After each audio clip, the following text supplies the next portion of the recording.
ممكن اسال بس سؤال، هو فين امام عاشور في الموضوع ده كله؟ بيلعب جنب مروان عطيه. لا لا لا لا، فين رد امام عاشور نفسه؟ لم يتحدث في اي شيء، ما قالش ان الراجل ده معايا مش معايا. دي كوره مرميه بقى لها، كوره مرميه بقى لها شهرين. لا دي بيتكلم في نقطه انا دلوقتي انا راجل بيطلع بيتكلم عن انا كلاعب مثلا بيطلع بيتكلم.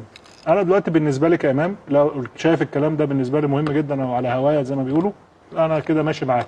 لكن انا لو شايف ان الكلام ده مش صح اطلع ارد او اعمل حتى بيان زي ما بيعملوا بيانات على طول. هو طلع رد ان انا ما ردش. هو بيرد عليا انا كشريف بايه بقى كمشاهد؟ يبقى هو الكلام كده طارق ده بيرد عليا بايه؟ بادائه في الملعب. انا اول مره اشوفه في ماتش الزمالك قريب من 18 من 4-5 ماتشات. لا قصه الملعب يا كابتن شريف، لا هو في الملعب امام من اللعيبه. انا بتكلم على قصه الايجنت. انا بتكلم على الرد بتاع اللي هو يمشي او ما يمشيش، انما في الملعب امام لا خلاف عليه. ماشي طبعا انا ما قلتش لا، انما انا عندي المشكله اللي حصلت. طارق ده راجل اشتغل في كل حاجه، مدرب ومدير كوره وفي الاعلام وكل حاجه، اشتغلت في كل حاجه. انت عندك تقدر تقعد مع اي لعيب تعرف وتفهم منه بالظبط الموضوع هيمشي ازاي. انا ارد عليك كابتن. بص يا مهيب، انت قلت في نهايه سؤالك نقطه مهمه جدا، بمساعده اللاعبين.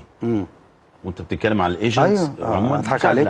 اللعيبه مع الايجنت بتاعه، لو انت عملت له وحيد اشتغل في الشغلانه دي مدير كوره في الزمالك وعارف كويس قوي، وكذا نادي عارف كويس قوي ان اللعيب مع الايجنت مش مع اي حد تاني.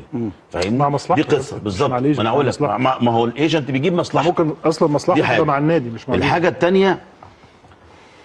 انا دربت انديه كتير جدا وعشت الحالات دي كتير جدا، وتقنع اللعيب تجيبه شمال تجيبه يمين وكيله. فاهمني؟ فعشان كده انت لما بتيجي تخاطب مين؟ بتخاطب الوكيل مش اللعيب. ايوه فاهمني؟ وانا مدرب فاهمني كنت بروح اتكلم مع ايوه، بس احنا قدام موقف المدرسه بقى بتاعت لا سيبك من المدرسه. قدام موقف مختلف. بتقول ان هو مش وكيله صح؟ لا هو مش معلن ان هو وكيله رسمي. انا عايز حد اديني رسمي ان هو وكيل. ما هي ده اللي بكلمك قول لي رسمي ان هو اللي بيرد بالظبط. طيب انا عايز بس النقطه يقدر والنبي، احنا قدام ايه؟ قدام ان النادي الاهلي رافض التعامل معاه. يعني احنا قدام قصه ثانيه مش ما كانتش موجوده قبل كده. اتفضل كمل. بص، اللعيب دايما بيبقى عايز الحته دي اللي هو ايه؟ الآلة وحيد دي اللي هي ايه؟ اللي هو قاعد ما بيردش. عايز الخناقه دي تستمر عشان هو سعره ايه؟ يزيد وفي نفس الوقت يبقى هو معزز عند ناديه. ايوه بس ممكن تضره. ما قصه ثانيه بقى، ما هو مش فاهم دي. مش فاهم دي، بس خلي بالك اللعيب بينتصر في الاخر. معلش بس خلي بالك حاله واحده بس بينتصر في بتسحب من رصيده. لا هتضره في حاله لا لو في الملعب. لا يا كابتن طارق بص، اللعيب طول ما واقف على رجله في الملعب مش هتضره في حاجه. انما لو نزل وقع مثلا اتعور بتاع مش او حصل حاجه او اتعور لا قدر الله، لا بتفرق كتير جدا. بالظبط. ما بقاش حد ساند معاك. القصه عايزه اولا